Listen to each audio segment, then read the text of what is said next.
أفلا يتدبرون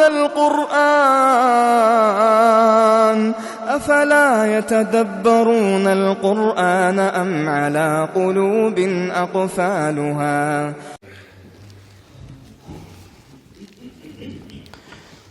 إن الحمد لله نحمده ونستعينه ونستغفره ونعوذ بالله من شرور أنفسنا وسيئات أعمالنا من يهديه الله فلا مضل له ومن يضلل فلا هادي له أشهد أن لا إله إلا الله وحده لا شريك له وأشهد أن محمدا عبده ورسوله فإن أصدق الحديث كتاب الله وخير الهدي هدي محمد صلى الله عليه وسلم وشر الأمور محدثاتها وكل محدثة بدعة وكل بدعة ضلالة وكل ضلالة في النار ثم أما بعد السلام عليكم ورحمة الله وبركاته.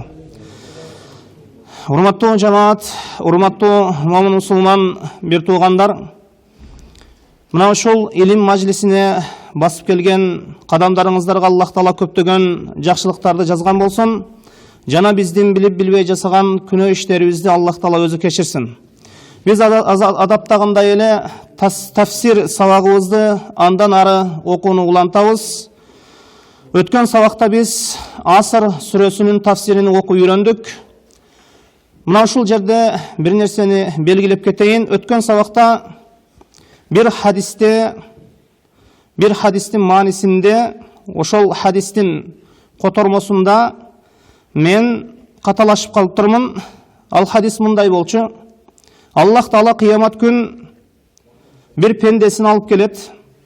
Ал пенде дүйнөнүн бардык жыргалчылыктарын таткан. Аны бир матырып, ошол тозокко бир матырып кайра алат. Ошондо ал пендеден дүйнөдө бир жыргалчылык, рахат татканбысың, жыргалчылык көргөнмүсүң деп суралса, ал пенде жок, Раббим бир да бир жакшылык көргөн эмесмин, бир рахат жыргалчылыкты таткан эмесмин дейт. Экинчи бир пенде дүйнөдө ар кандай кыйынчылыктарды, дүйнөнүн ар кандай запкы кайгыларын тарткан, бир дүйнөдө бир жакшылык көргөн, дүйнөнүн бир жыргалчылыктарын бир татып жашаган адам эмес. Бул пенде алып келинет, аны бир матырылып, бейишке бир матырылып кайра алынат. Биз ушул жерде бир матырылып, тозокко бир матырылып, бир салынып, тозоктон кайра алынат деп коет. Бул туура эмес. Бул жерде ушул инсан дүйнөдө жакшылык, дүйнө неиматтарына, дүйнө жыргалчылыктарын эч бирин таткан адам эмес. Ушул инсанды Аллах Таала бейишке бир матырып кайра алганда, дүйнөдө бир кыйынчылык, дүйнөнүн бир кыйынчылыктарını көргөнбүсүң, түйшүктөрүн татканбысың дегенде эч бир кыйынчылык көргөнүм жок, о Раббим деп жооп берет экен. Мына ушул хадис мына ушундай болчу. Аллах алам, бүгүн биз сиздер менен Такасур сүрөсүнүн тафсирин окуйбуз. Адаттагыдай эле сабагыбызды бир аят менен ачабыз. Аллах Таала Куранда айтат: "И'ламу аннамал хаятуд дуnya ла'ибун ва лах وزينة وتفاخر بينكم وتكاثر في الأموال والأولاد." Билип алгыла, дүйнө жашоосу оюн тамаша, зыйнат жасалга, өз араңарда менменсенүү, мал мүлк жана бала чаканы көбөйтүүдөн гана турат. Бисмиллахир-рахманир-рахим. Алхакумут такаthur hatta zurtumul maqabir kalla sawfa ta'lamun thumma kalla sawfa ta'lamun. كلا لو تعلمون علم اليقين لترؤن الجحيم ثم لترؤنها عين اليقين ثم لتسألن يومئذ عن النعيم. Мына ушул сүрөнүн Такасур сүрөсүнүн ар бир аятына, маанилерине өзүнчө токтолуп өтөбүз. Биринчи аят: Алхакумут такаthur. Дүйнө жана бала чаканы көбөйтүү жана аны менен сыймыктануу силерди ибадаттан алаксытып койду. Алхакуму, бул алха деген этиштен келип чыгат. Алаксытуу, чалгытуу деген мааниде. Такасур бир нерсенин көбөйүүсү. Такасур бир нерсенин көбөйүүсү. Ат-такасур бир нерсенин көп болуусу менен өз ара мелдешүү, өз ара сыймыктануу. Кимдир бирөө мал мүлкі менен бала чаканы көбөйтүү, үй жайды көбөйтүү, кыскасы ар кимдин өзүнө ылайык алаксыта турган, чалгыта турган нерсеси бар. Ат-такафур. Бул сөз араб тилинде тафаул таразасында. Бир киши тараптан пайда боло турган нерсе эмес. Адамдар, коомдор тарабынан пайда боло турган этиш бир кыймыл аракет. Адамдар өз ара бири-бирин мына ушундай сыймыктанып, мелдешип, мына ушул жашоодо мына ушундай жашашат. Аллах Таала бул Такафур сүрөсүндө айтты, мына ушул мелдешүү, сыймыктануу, мал дүйнө, бала чаканы көбөйтүү менен сыймыктануу, мелдешүү силерди алаксытып койду, чалгытып койду дейт. Адамдардан эмне үчүн дүйнөгө келдиң деп суралса, көпчүлүк адамдар илимсиздиктери себептүү жооп бере албайт. Адамдар айтат, иштеп, жеп ичип, анан өлөбүз деген жоопту беришет. Аллахтын китеби бизге дүйнөгө кандай келгенибизди жана кандай жашоону бизге үйрөтөт. Аллах Таала Табарак сүрөсүнүн башында, алгачкы аятында бизге дүйнөгө эмне үчүн келгенибизди айткан. Аллази халакал маута вал хаята лияблуакум айюкум ахсану амала ва хувал азизул гафур. Ал силердин кимиңер эң мыкты, сооптуу иш жасай алышыңарды сыноо үчүн өлүм менен өмүрдү жараткан. Жана ал кудуреттүү, кечиримдүү. Мүлк сүрөсүнүн 2-аяты. Аллах Таала жашоону жана өлүмдү деп айттыбы, же өлүм жана жашоону деп айттыбы? Биринчи өлүмдү деп айткан. Андан кийин жашоону айтты. Мунун мааниси дүйнөдө өлүмдү эстеп жашоо үчүн келдим дегени. Ким мына ушул дүйнөгө келген максатын тууралап албаса, жашоого келген максатын унутат. Жашоо өлүү үчүн бардык адам дүйнөгө келет. Мына ошондуктан бардык адам жашап, андан кийин өлүү үчүн бул дүйнөгө келет. Бул чындыкты баары жокко чыгарбайт. Бирок мына ушул жашоого келген максатты билип алуу керек. Бул жашап өлүү, бул бардык адамдардын ишениминде бар нерсе. Кала берсе капырлар да мына ушундай ишенимде. Момун киши өлүмдү эстеп жашаганы келет. Капырлардан айырмаланып, башка бир адамдардан айырмаланып, чыныгы момун өлүмдү эстеп жашайт. Жашоого келген максаты жакшы билет, жашоого келген максатын жакшы билет. Мына ошондуктан ким өлүмдү эстебесе, акыреттен алаксып, акыретти унутуп коет. Мындайча айтканда, акыретти унутат. Алхакумут такафур. Адамдарды, нерселерди көбөйтүү алаксытып койду, чалгытып койду. Эмнеден алаксып чалгып калды адамдар? Жаралуу максатынан чалгып, ошону билбей алаксып калды башка бир нерселерди көбөйтүү менен. Мына ушул нерсени түшүнсөк, бардык нерседин чечими өз-өзүнөн табылат. Адамдар азыр, кээ-бир адамдар азыр эмне үчүн ибадат кыйын деп айтышат. Намаз аларга кыйын көрүнөт. Анткени адамдар такафур жашоосунда, көбөйтүү жашоосунда, бала чаканы көбөйтүү, жана ошондой эле үй жайды көбөйтүү, жана башка бир нерселерди көбөйтүү адамдардын көзүнө бул Аллах Таала буйруган ибадаттарды жасоо, аткаруу, мына ушул нерселер көбөйтүү кыйын көрсөтүп койгон. Пайгамбарыбыз саллаллаху алейхи ва саллям Абдулла Амр ибн Ас алдынан өттү. Ал бир кулап кала жаздаган дуалды тургузуп жаткан эле. Шыбап жаткан беле, же тургузуп жаткан беле. Ошондо пайгамбарыбыз саллаллаху алейхи ва саллям эмне кылып жатасың о Абдулла деп айтты. Ал айтты, мына ушул дуал кулап кала жаздаган дуалды тургузуп жатам деп жооп берди. Пайгамбарыбыз саллаллаху алейхи ва саллям айтты: "Иннал амра а'жалу мин залик."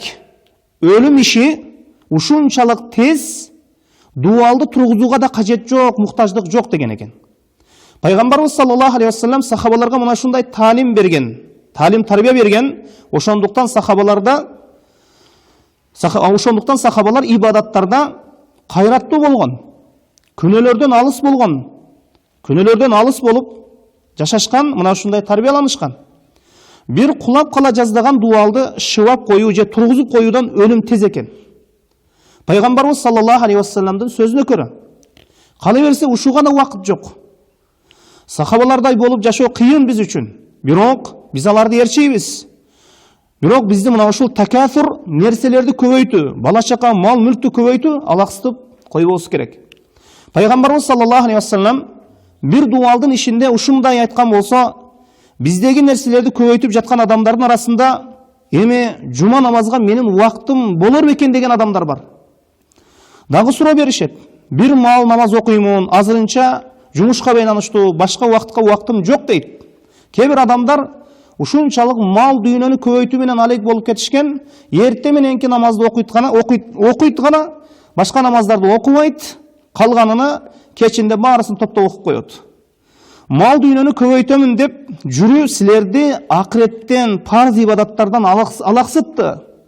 Аллах Таала Кур'анда айтат: "Я айюхаллазина аману, ла тулхикум амвалукум ва ла ауладукум ан зикриллах, ва ман яф'ал залика фаулаика хумул хасирун." О иман келтирген пенделер, мал дүйнөңөр менен бала чакаңар силерди Аллахты эскерүүдөн, ибадаттардан алаксытып койбосун.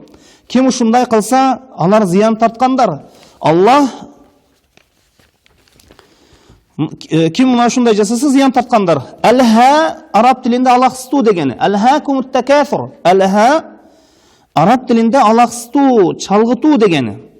Бул алаксытуу жүрөктүн алаксып калуусу. Эмнелерден? Ибадаттардан.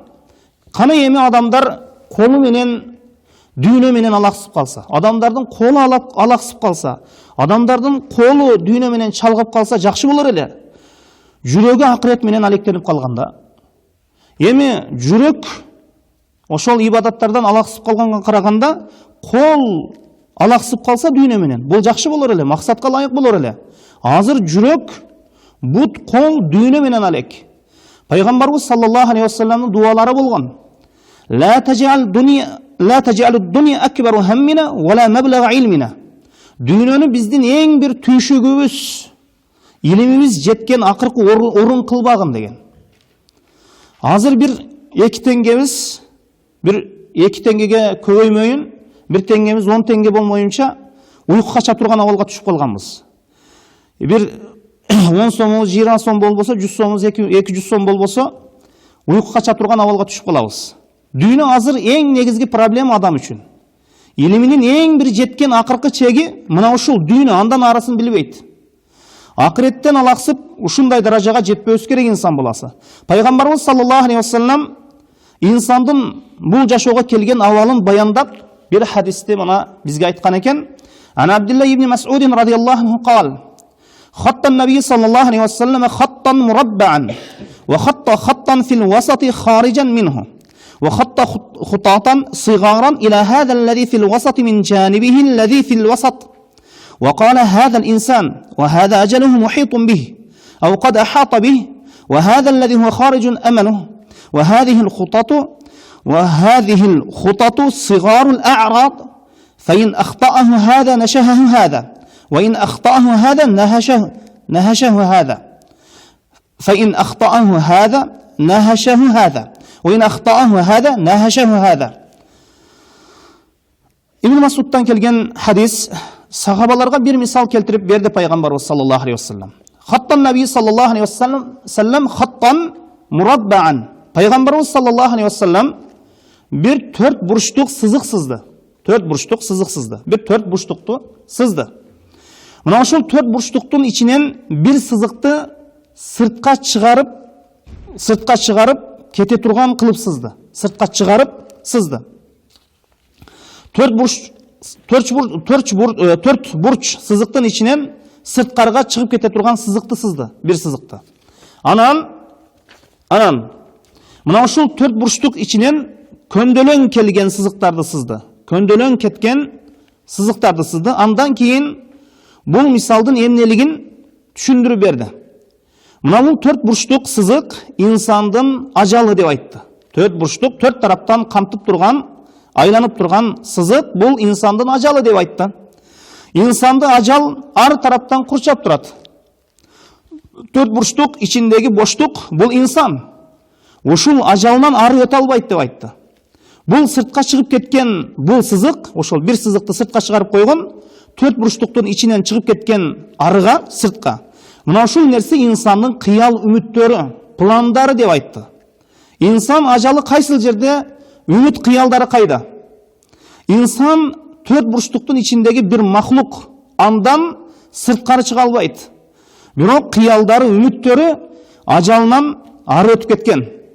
Төрт бурчтук içindегі көлдөлөң сызык, сызылган сызыктар бул инсандын кыял үмүттөрүнөн токтотуп кала турган мусибат балелер деп айтты.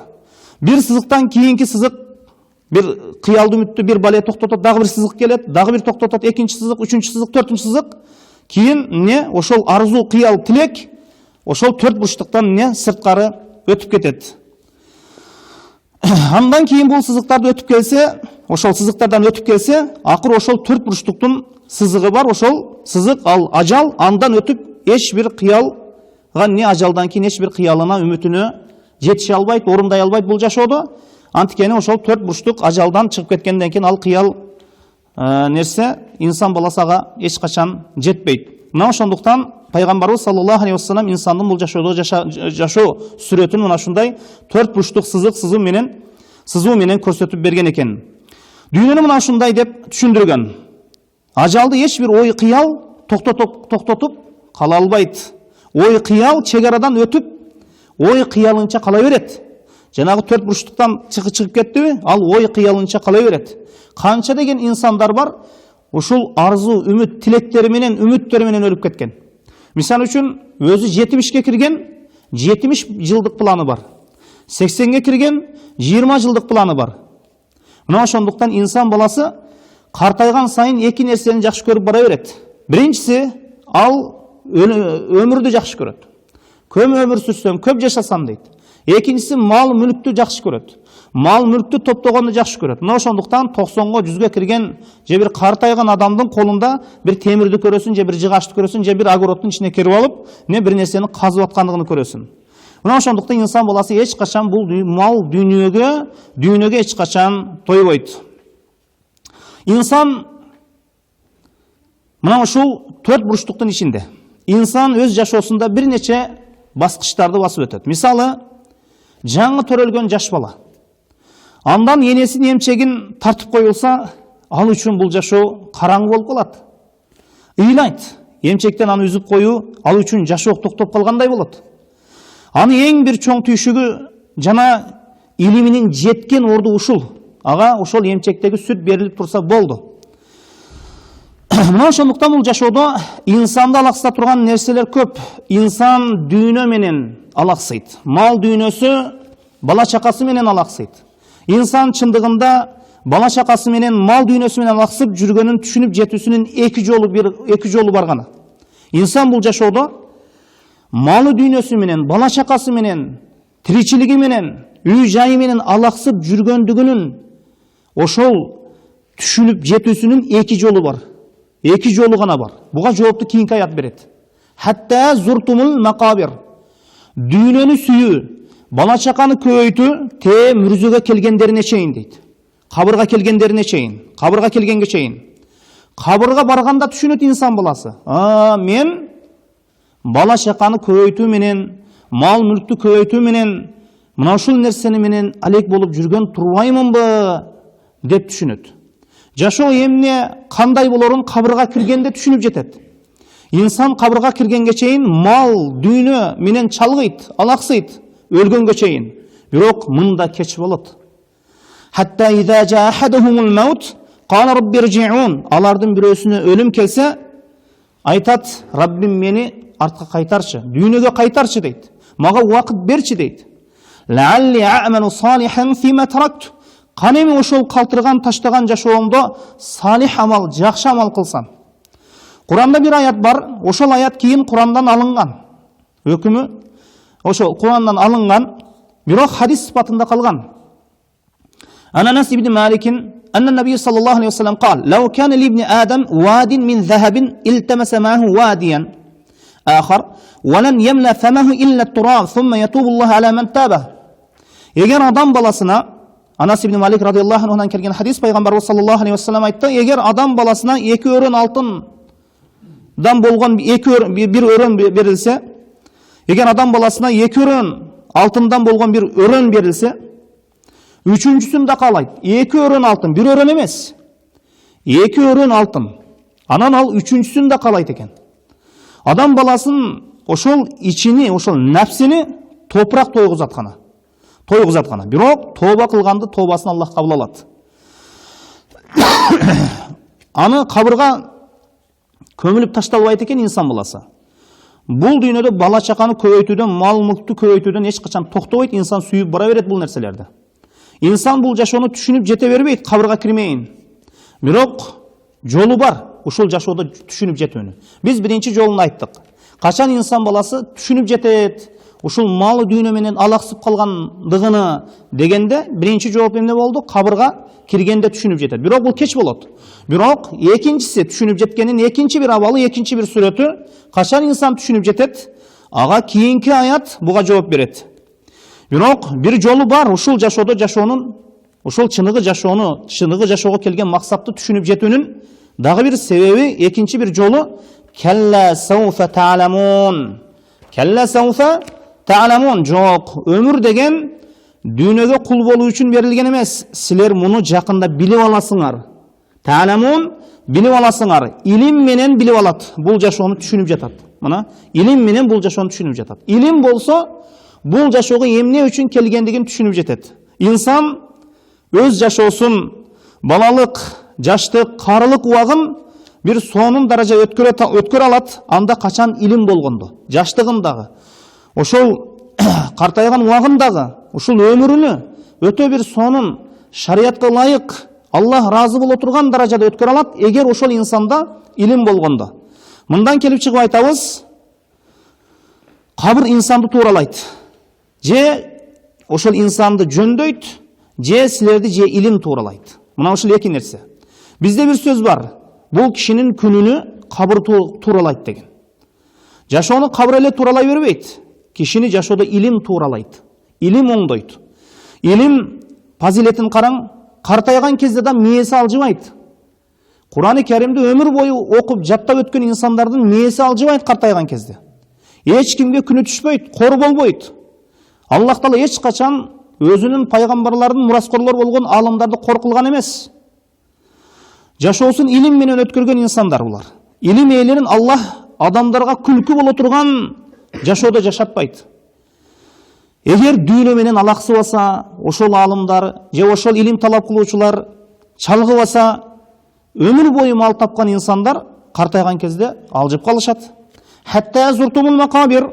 Мунун эки түрдүү тафсири бар. Кабырларга чейин деген, хатта зуртумул макабир. Кабырга чейин алаксып жүрө бересиңер мал дүйнө менен. Мунун эки түрдүү тафсири бар. Биринчи тафсирин жогоруда айттык. Кабырга киргенге чейин мал дүйнө адамдарды ошол көбөйтүү деген нерсе, адамдар ошол мал дүйнө менен алек болуп, мал дүйнөнү көбөйтүү, дүйнө зыйнаттарын көбөйтүү деген нерсе бул адамдарды алаксытып койду, ибадаттардан алаксытып койду. Бул жогорудагы маани болду. Качан ошол алаксып мал дүйнө менен алаксып жүргөн адамдар, мал мүлк, бала чака менен, үй жай менен алаксып жүргөн адамдар, алар түшүнүп жетет качан кабырга киргенде. Мунун биринчи маанисин айттык жогоруда. Экинчи маани, кала берсе кабырды зыярат кылганда кимдедир көбүрөөк, кимдедир азыраак болуу силерди алаксытып койду. Экинчи мааниси. Адамдар өлүктөр менен сыймыктана башташты. Азыр адамдар өлүп кеткен адамдар менен сыймыктанат. Адамдар атасынын кабыры менен сыймыктанат. Кабырларды гүлдөп, абаттандырып сыймыктанат. Башка бир кабырдан коозураак болуусун каалайт. Же өтүп кеткен атасы менен сыймыктанат. Мына ошону менен чалгыйт, алаксыйт. Мына силер өлгөн адамдар менен сыймыктандыңар, ушуну менен алек болуп калдыңар дейт. Ар бир улуттун өзүнүн сыймыктана турган нерсеси болот. Ошону менен чалгыйт, алаксыйт. Ошого убакыт берет. Кээ бирлер пайгамбардын укум тукумубуз деп сыймыктанса, кээ бирлер бир аалымдын зурриятыбыз дейт. Кээ бир адамдар мына Египетте Фираун менен сыймыктанат. Фираунду кала берсе ошол акчаларга сүрөтүн койгон. Ошол келтирип. Аяттын экинчиси, мына кабырстанда ким ошол көптүк такасур көбөйтүү менен алаксыдыңар, силерди бул нерсе акыреттен чалгытты. Бул сумма калла сауфа та'ламун дагы бирет жок. Силер жакында кыяматта сот сурак учурунда билип аласыңар. Бул эми жогорку ثم كلا سوف تعلمون كلا سوف تعلمون ثم كلا سوف تعلمون жогоруда биз келла сауфа та'ламун деп айттык. Жок, өмүр деген дүйнөгө кул болуу үчүн берилген эмес. Мына аят, мына аят. Ушул өлүм келгенге чейин, кабырга чейин малы дүйнө менен алектенип калгандар. Эми кийинки аят, мындан кийинки аят. Сумма келла сауфа та'ламун, дагы бир ирет жок. Силер жакында кыяматта сот сурак, кыяматтагы сот сурак учурунда билип аласыңар дейт. Эми мына келла сауфа та'ламун аятында силер жакында кабырда билип аласыңар деди. Чыныгы ошол мал мүлк менен, бала чака менен алектенип алаксып калганыңарды. Эми ошол экинчи мааниси, силер жакында кыяматта сот суракта билесиңер. Ошол малы дүйнө менен алектенип, парз ибадаттарды таштап калганыңарды, алаксып калганыңарды. Мына биринчи аят, келла сауфа та'ламун. Экинчи аят болду, сумма келла сауфа та'ламун. Кыяматта түшүнүп билесиңер. Дүйнөдө инсан 3 баскычтан өтөт. Бул дүйнөдө абирун сабил, жолоочулук баскычы. Бул дүйнө бул. Бир дарактын астында эс алып, андан ары жолун улап кеткен жолоочу да инсан. Экинчи баскыч кабыр зияраты. Кабырга зиярат кылганы кирет. Кабырга зиярат кылып кирет инсан баласы. Кабыр жашоосуна экинчи баскыч. Бул кабыр жашоосу. Кабырга зиярат кылып кирет. Ал жерде дагы түбөлүк калбайт. Ошондуктан баарыбыз кабырга бир зиярат кылып кайра чыгабыз. Кабырда инсан баласы токтоп калбайт, ошол жерде түбөлүк калып кетпейт, чыгат зиярат кылып ошол жерде. Айланып чыгат бир. Үчүнчү акырет баскычы. Бул чыныгы инсан орношо турган, чыныгы инсандын акыркы токтой турган жери мына ушул акырет. Аятка көрө кабырда билесиңер, анан кыяматта билесиңер деди. Келла сауфа та'ламун деген аят, силер жакында билесиңер дегени бул кабырга далалат кылат. Сумма келла сауфа та'ламун, кыяматка далалат кылат. Жок, силер жакында кыяматта сот суракта билип аласыңар деген бул кыяматка далалат кылат. Келла лау та'ламуна илмал яқин, андай эмес, эгер силер чындыкты ушул дүйнөдө анык билгениңерди, дүйнөгө кул болбойт элеңер. Чыныгы анык ишеним менен билгениңерди, жогоруда айтылган такасур көбөйтүү менен алаксыбаган болор элеңер. Мал дүйнөдөгү нерселерди көбөйтүү менен алаксыбаган болор элеңер.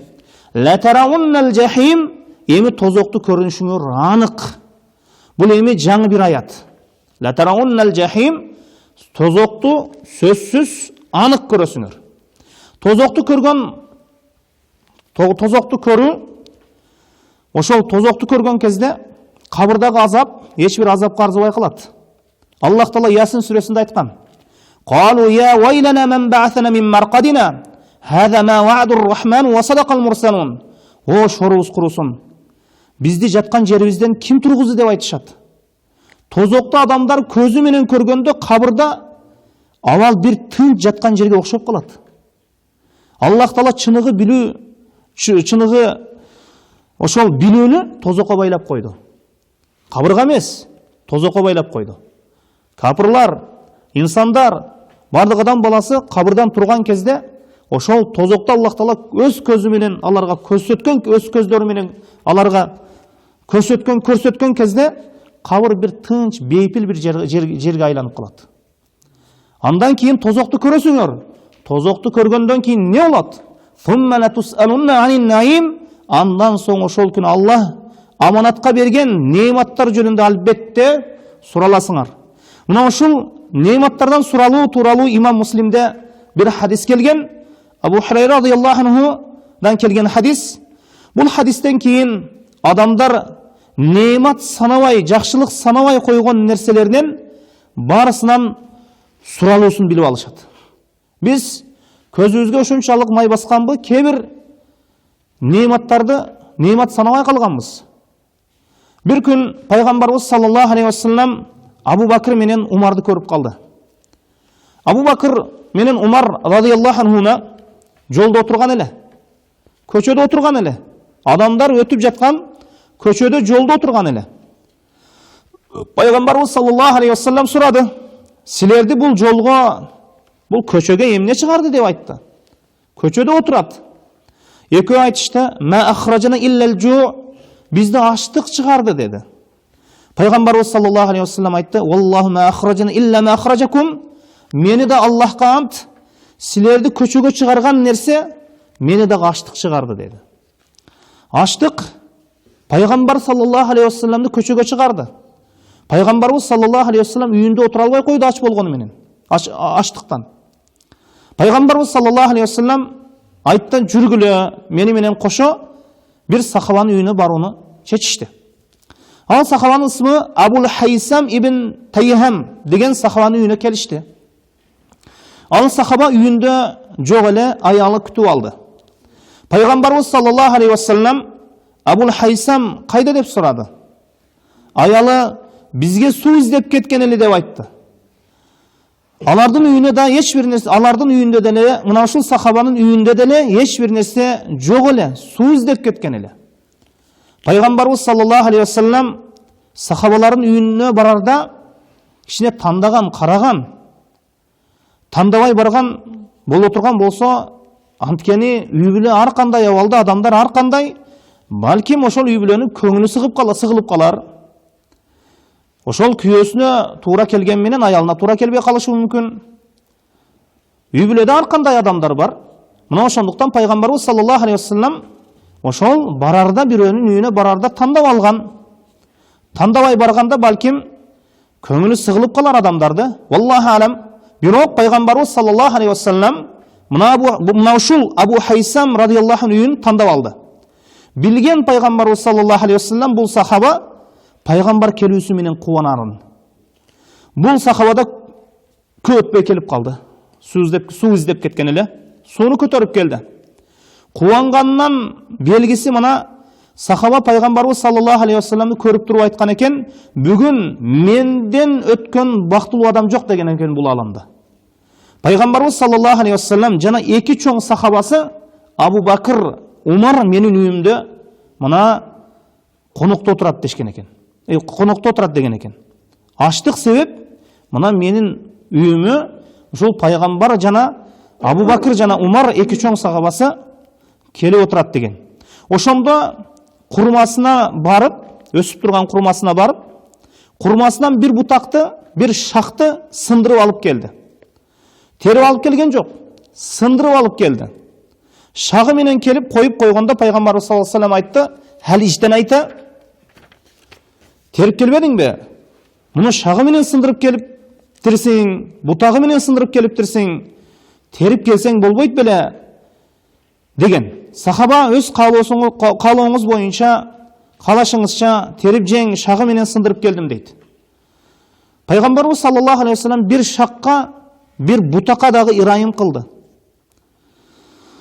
Мына ошондо эмне? Бир шак, бир бутак курма коюлду. Жана сахаба анан бычагын алып, эчкисини, коюну союуга кетип жатканда Пайгамбарыбыз саллаллаху алейхи ва саллям айтты: "Сүтүн саап ичпегениңди сойгуң" деди. Сүтүнү саап ичип жатканыңды сойбогун деди. Эч бир нерсеге жарабай турганын союп кел деп айтты. Жарабай тургандыгыны. Эчкисин же коюн, эч бир нерсеге жарабай турганын союп алып келип койду. Имам Навави рахимахулла айтат: "Киши эттин алдынан мөмө жемиш жесе, ушундай жейилсе бул сүннөт" дейт. Пайгамбарыбыз саллаллаху алейхи ва саллям эттин алдынан жанагы мөмө жемишти, курманы, финикти жеди. Бул финик мөмө жемиш. Мына ошондуктан бул сүннөт деген Имам Навави рахимахулла. Пайгамбарыбыз саллаллаху алейхи ва саллям анткени этти мөмөдөн мурда жеген. Суу коюлду. Эчкинин эти коюлду. Жана ошондой эле бир шак курма коюлду, бир бутак курма. Пайгамбарыбыз саллаллаху алейхи ва саллям жеди. Абу Бакыр радиаллаху анху жана Умар радиаллаху анху жешти. Анан айтты: "Валлаху ла тусалунна ан хада яумал кияма". Аллахка ант, силер кыямат күнү мына ушул нерселер тууралуу сураласыңар деди. Мына ушундай тарбия көргөн, тарбияланган Пайгамбарыбыз саллаллаху алейхи ва салламдан кийинки мына ушул эки сахабанын өмүрүнө караң эми. Кандай тарбия көргөн булар? Мына ушундай Пайгамбарыбыз саллаллаху алейхи ва саллям тарбиялап койгон мына ушул Абу Бакыр, Умар радиаллаху анхуну. Мына ушул аятты окугандан кийин Пайгамбарыбыз саллаллаху алейхи ва салламга ушул аят ошол орында пайғамбарыбыз жеп тұрғанда түшіп тұрады. Ушул аятта айтып тұрады: "Сумма латусалунна яумаидин анин наим." Андан соң ошол күнү Аллах аманатқа берген нематтар жөнүндө албетте сураласыңар. Азыр ешкинин ети менен курман адамдар немат санабай калган. Азыркы нематтарды караң, түрдүү түскөн. Пайгамбарыбыз саллаллаху алейхи вассалам айтты: "Ма нуқишал хисабу узиба." Кимди есеп кылса, ар бир берилген немат үчүн есеп кылынса, анын азапталуусу анық болуп калат, дайым болуп калат. Жеген тамагын Аллах Таала сурайт. Ушул тамактын жегенсиң деп сурайт. Башка нематтарда бар, инсан баласы кабарсыз. Башка бир хадистерде ошол чаңкап келип ичкен бир култун суунундагы сурагы болот дейт. Башка бир нематтардагы бар. Биз бул нематтарды бир жакшы бир сезбей калганбыз. Ниъматани магбунун фихима касирун минан нас ас-сихха вал фараг. Муну азыр адамдар немат санабай калган. Алданган ушул эки нематта. Ден соолуктумун деп, мына мен суралбасам керек дейт. Мына адамдар эки нематта алданган. Кайсынысы? Көпчүлүк адамдар алданган. Көпчүлүк дейт пайгамбар. Адамдардын кебир эмес. Көпчүлүк адамдар. Биринчиси ден соолук, экинчиси бош убакыт. Адамдар көп учурда, көп убакытта ошол ден соолуктумун деп жүргөндө мен суралбасам керек деп ойлойт. Ден соолуктуу болуп эмне кылдың? Бош убакытта эмне отурдуң? Эмне иш жасадың деп сурайт.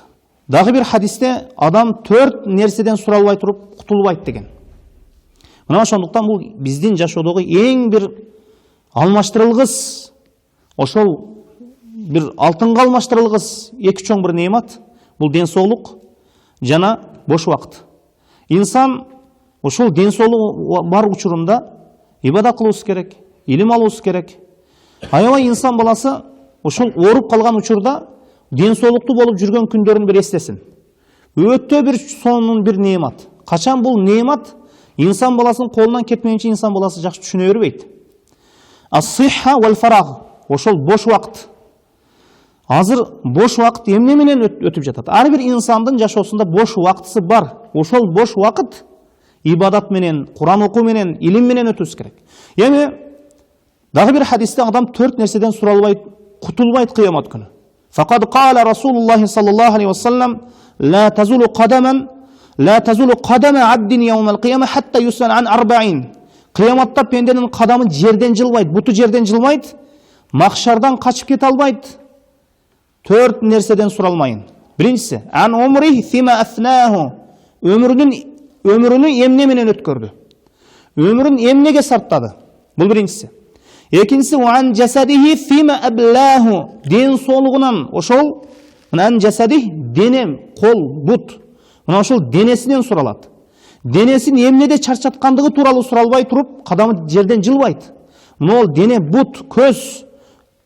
Бул эмне менен чарчады? Эмнеге кызмат кылды? Денеси эмне менен талыктырган? Аблаху эмне менен талыктырган, эмне менен чарчаткан? Эмне жасап чарчаган? Мына ушул денесинен, мүчөлөрүнөн суралат. Ва ан малихи мин айна ахадаху ва фима анфaqahu. Мал мүлктү кайдан таап, кайда сарптады?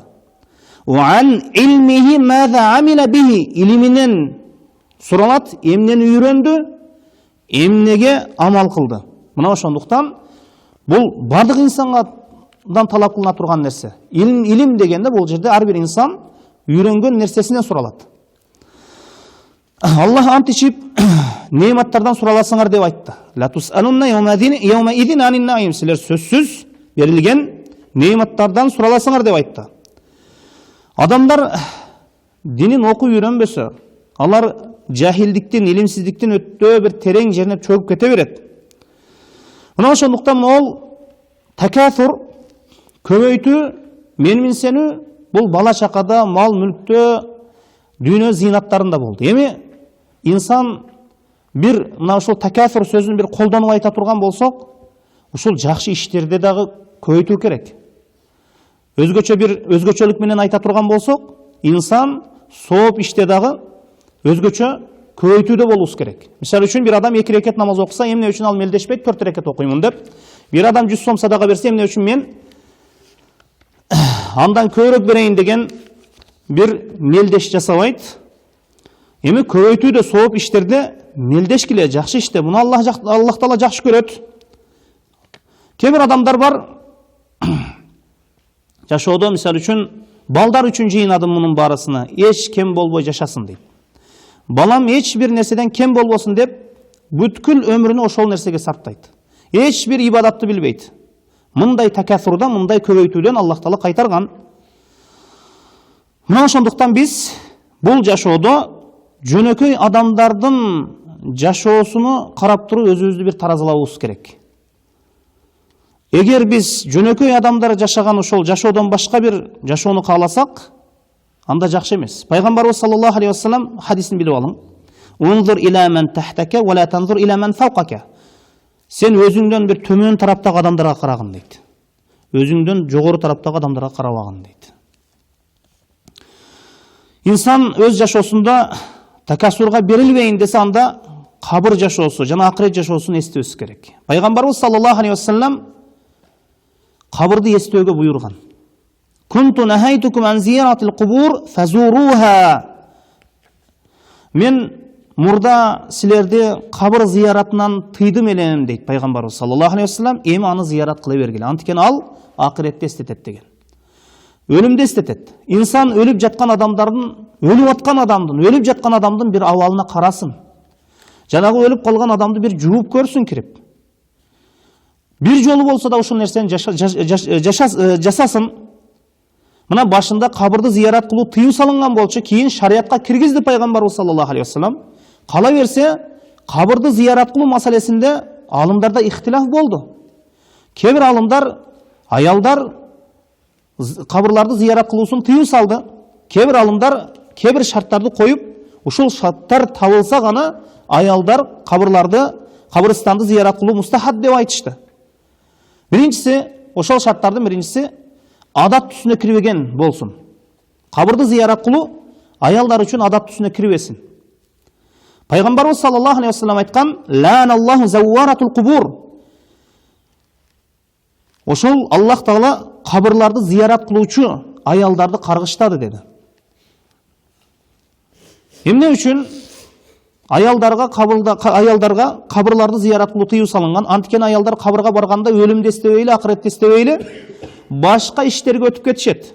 Ыйлоо, өкүрүү, ар кандай бидат нерселерди жасоо. Жана ошондой эле ар кандай башка туура эмес иштер. Анан эркектер кабырда жүрөт, аялдар кабырда жүрсө, ошол жерде дагы фитна фасад башталат. Мына ошондуктан аялдарга адат түсүнө кирбөөбүз керек. Кабырды зиярат кылуу деген нерсе. Экинчи, ачынып, чачынып барбасын. Шариатка ылайык жабыны барсын. Үчүнчүсү, жахилият. Мындай айтканда жахилият доогерчиликтерини, жахилияттагы бир иштерди жасабасын. Ошол жерде өкүрүп, кошок айтып, ыйлап, мына ушундай ишенген тоом сен элең, сага ишенет элем, мына ушундай кошокторду айтуу. Эми Пайгамбарыбыз саллаллаху алейхи вассалам бир аялдын алдынан өттү. Ошол аял баласынын ошол кабырынын алдында ыйлап жаткан эле. Баласыны ошол зияраттап келген эле. Аял кабыр зияратына келген, бирок шариатка ылайык иш жасаган жок. Пайгамбарыбыз саллаллаху алейхи вассалам иттакилла деди, Аллахтан корк деди. Жанагы аял Пайгамбарыбыз саллаллаху алейхи вассаламды тааныбай илайка анни, ары тур деди. Мени башыма түшкөн нерсе сенин башыңа түшкөндө кандай болор элең? Ошондо билет элең деди. Пайгамбарыбыз саллаллаху алейхи вассалам унчукпай кетти. Жанагы аялдын алдынан унчукпай кетти.